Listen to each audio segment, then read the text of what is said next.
इस क्वेश्चन में आपको M 2 cross 2 symmetric matrix with integer entries,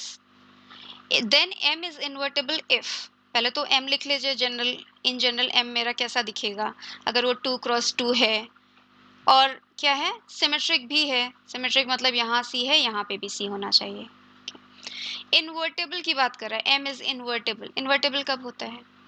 invertible मतलब क्या, इनवर्स एग्जिस्ट करता है, इनवर्स एग्जिस्ट कब करता है, जब डिटर्मिनेंट उसका 0 नहीं होता है। इसका क्या मतलब आया यहाँ से, क्या है इस मैट्रिक्स का determinant, what is determinant of M, AB minus C square है ना, ये इसका डिटर्मिनेंट है।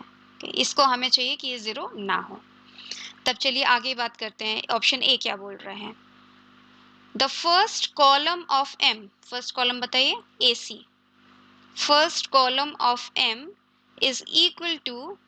transpose of the second row, second row ये है ना, इसका ट्रांसपोज,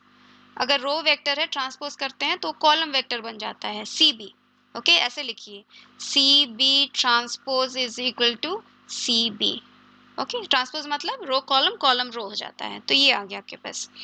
तो this should be equal to CB। और यहाँ से क्या आया आपके पास,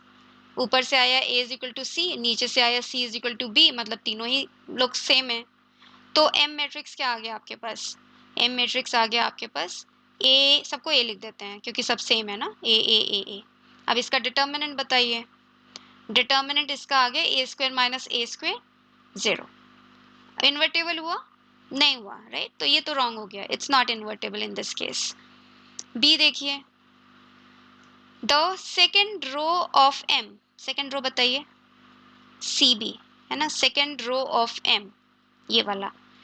is transpose of first column, ये फर्स्ट कॉलम है, ठीक है, AC is the first column, इसका ट्रांसपोज बताइए AC, ठीक है, this is equal to AC, ये बोल रहा है। इससे क्या आ गया आपके पास, कॉलम आप एंट्री वाइज इक्वेट कर देते हो ना, यहाँ से आ गया C इज A, यहाँ से आ गया B इज C, फिर से सब लोग बराबर हो गए, ओके फिर से सब लोग बराबर हो गए, ऊपर वाली बात हो गई, फिर से डिटर्मिनेंट ऑफ M 0 हो गया, तो B में भी इन्वर्टेबल नहीं होगा, ठीक है।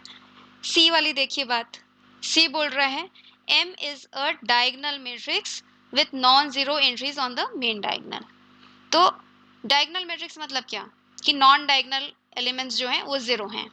तो इसका मतलब आपका M कैसा दिख रहा है, C 0 कर देते हैं, AB जो है नॉन जीरो है और ये ऐसा है, तो डिटर्मिनेंट क्या है इस मैट्रिक्स का, AB, दोनों नॉन जीरो हैं, ठीक है, इसका मतलब ये 0 नहीं है, तो इसका मतलब इन्वर्टेबल है, ठीक है। डी वाला भी देख लीजिए,